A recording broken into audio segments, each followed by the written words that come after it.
Bonjour à tous, nous poursuivons avec la 7e Mishnah du 13e Pérek, la Mishnah Zayin. La Mishnah nous enseigne le cas de Shnei Achim Nesu Mishte Achayot Yetomot Ktanot, deux frères qui sont mariés à deux sœurs orphelines Ktanot qui ont moins de 12 ans.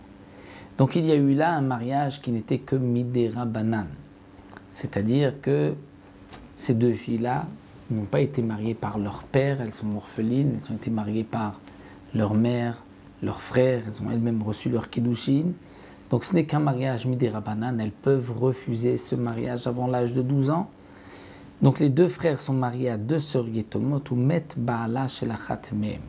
Le mari d'une des deux est mort. Donc normalement, si le mari d'une des deux est mort, on va dire comme ça, Tetse mishum achot isha, dire sa femme à lui, qui normalement devrait faire yiboum avec son frère, sera dispensée et de yiboum et de chalitza parce que c'est la sœur de sa femme à lui. C'est-à-dire on a Réhouven et Shimon qui sont mariés à deux sœurs orphelines. Réhouven est décédé sans laisser d'enfant. Shimon n'a pas de mitzvah de yiboum parce qu'il a devant lui la sœur de sa femme. La sœur de sa femme est dispensée de yiboum et de chalitza, bien que le mariage n'était que midera banan avec sa femme, et le mariage de son frère aussi n'était que midera banan. Vechen shte chereshot, de même, deux filles qui sont sourdes, muettes, sourdes et muettes. Leur mariage n'est pas valable, n'est pas un mariage minatora. Une est gdola, une est ktana, une a plus de 12 ans, l'autre a moins de 12 ans.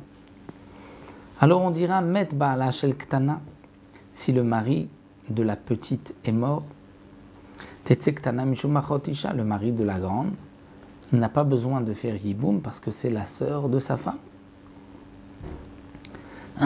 Mais met baala shel gdola, donc puisque le mariage est midera banan dans les deux cas, aussi bien la grande que la petite, puisque elles sont sourdes et muettes.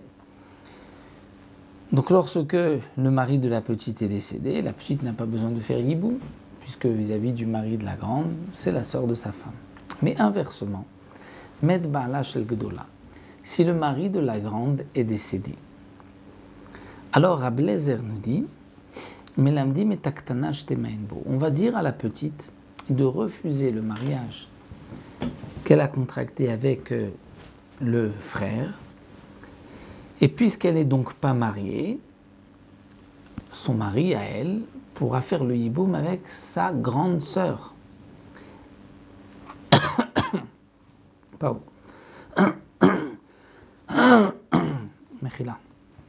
Pour Rabbi Eliezer, on va apprendre à la petite à faire le mioun. De cette manière, elle pourra donc la grande pourra faire le yiboum avec le mari de la petite, et donc là c'est mieux puisque c'est une mitzvah ici de yiboum. Rabban Gamliel Omer, Imeana meana, Vimlav tamtimet shtagdi. Rabban Gamliel dit non. Si elle a fait le mioun, alors elle a fait le mioun, il pourra se marier avec la grande.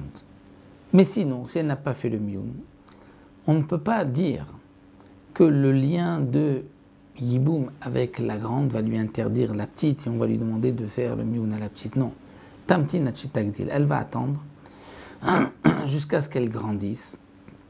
Lorsqu'elle va grandir, le mariage deviendra minatora et ensuite la grande ne pourra pas besoin de faire de yiboum ni de chalitza parce que c'est donc la sœur de sa femme. Donc la grande sera dispensée et de yiboum et de chalitza parce que c'est la sœur de sa femme. Rabbi Yeshua Omer, ilo alishto v'ilo aleshet achiv. Rabbi Yeshua va plus loin. Il dit ilo, c'est-à-dire ilo, malheur à lui pour sa femme, malheur à lui pour la femme de son frère. C'est-à-dire que pour Rabbi Yeshua, cet homme-là se trouve dans un cas un peu complexe, c'est que Motzi et Ishto Beged et Shtachet Bechalitza. Il est obligé de divorcer sa femme avec un get, mais il ne pourra pas faire Yiboum avec la femme de son frère, il devra lui faire Khalitza. Pourquoi? Parce que d'un côté, il y a un lien de Yiboum, et d'un autre côté, il n'est pas bon de faire le Mioun. Comme il est rapporté, un homme doit éviter le Mioun, et donc c'est pour cela, nous dit Rabbi Yehoshua, malheur à lui de sa femme, malheur à lui de la femme de son frère, il est embêté, mais il devra et divorcer sa femme et faire Khalitza à la femme de son frère. Donc voici pour cette 7e Mishnah. Nous verrons Bezrat Hashem par la suite, toujours des cas semblables avec mariage avec 2 femmes, dans le cas de Mioun ou l'un de l'autre. Donc là, nous avons vu dans notre Mishnah 2 cas possibles, c'est-à-dire 2 frères mariés à 2 sœurs, Yetomot et Ktanot, dont le mariage des 2 est midé Rabanan, ou bien 2 Chereshot, c'est-à-dire 2 sourdes et muettes, même si une est grande et l'autre est petite, leur mariage n'est que midé Rabanan, et donc c'est pour cela que nous avons vu toute une marloquette. Est-ce qu'on va demander à la petite de faire Mioun, ou bien non, on n'a pas besoin de faire Mioun, on attend qu'elle grandisse, ou bien, comme dit Rabbi Yehoshua, il devra la divorcer et il ne pourra pas non plus faire le Yiboum avec la grande, la femme de son frère, puisque c'est aussi la sœur de sa femme. Donc voici pour la 7e Mishnah. On se retrouvera Bezrat Hashem pour un autre cas aussi complexe dans la 8e Mishnah.